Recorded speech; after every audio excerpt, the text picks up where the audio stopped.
welcome or welcome back to the channel. I apologise if the audio is a little bit quiet, my microphone's playing up.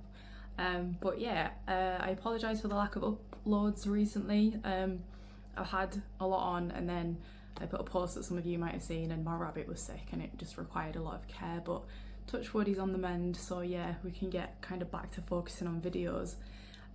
But yeah, where we last left off was I had built a little low-tech Walstad tank. It was a bit of an experiment. It's not something that I've done before.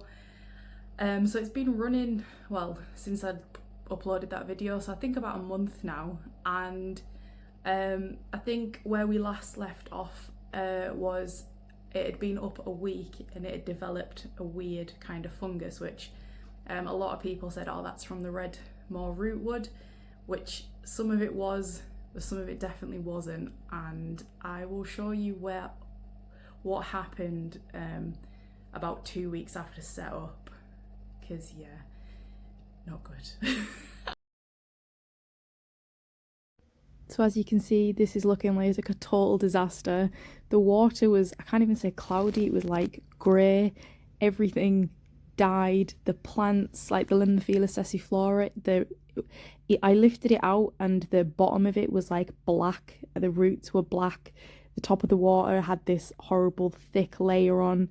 All the red root floaters, you can see like the roots were like, had this rotten fungus on them, and it smelled so bad. So I've drained the water out and sort of like cleaned as much of the stuff off as I could, and then I just resanded it. I wanted a thicker sand layer. I've been watching a lot of videos on like deep sand substrates and also using mature water, so I used some out of my bowl, and then I have added some more plants. So I just went in again with some more Limbophylla sessiflora, but this time I've just added a plant weight to it, and I've not planted the roots into the substrate. I've just kind of kept them on the top part of the soil, and I'm gonna let them make their own way down, because I think it's like they were effectively burnt or rotten, and I don't know if it's because of the nutrient content of the soil that's in the bottom. So I figured I'd let them make their own way down, and obviously by that point perhaps some of the soil will have leached any ammonia or nitrogen or ammonium, whatever it is that was causing this to happen to the roots.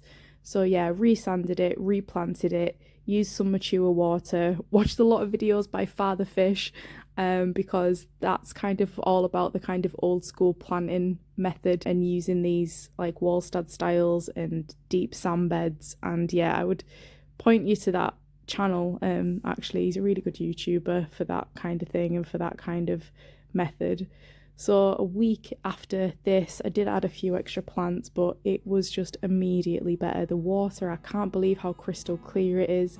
Granted, this is after some maintenance, but still, like, it's still really clear.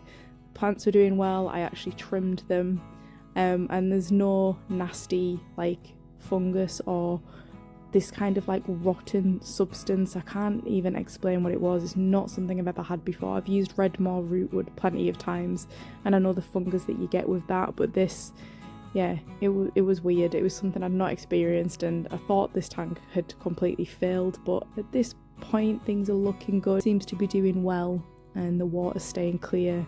Still has a bit of a funky smell, but yeah, it seems to be getting a little bit more balanced. So I'm going to keep it running a little bit longer, probably add a few more plants to it. Just in the back corner where we had originally Starigine, that all melted and rotted, so there's just little sprigs of like various things like Tripartita and some Crypt Parva. But yeah, I think I might be safe to add like a snail or two in now. I didn't want to add any, I'm not going to add livestock to it, but snails were one thing that I thought I could add, but then I didn't. But yeah, I think now would be the time to do that. So yeah, learnt a lot from this. Walstad isn't as simple as I thought it was. Or admittedly, maybe I just didn't do enough research and I thought I knew what I obviously didn't know. So yeah, this tank has definitely humbled me, to say the least, but that's what it's all about, just learning from your mistakes and just improving each and every time. But before I go, I'm just going to introduce you to these two new additions to the fish room. We've got Kai and Ryu. Kai is this one and Ryu is the second one that you'll see. These are two brand new show grade betters. As you can tell, they're just absolutely stunning, and I just wanted to share them with you guys. So yeah, thank you so much for watching, and I will see you on the next one, which, if you have seen my community post recently, we've got some big things coming, so stick around for a very big build video. Take care, thanks for watching, see you on the next one.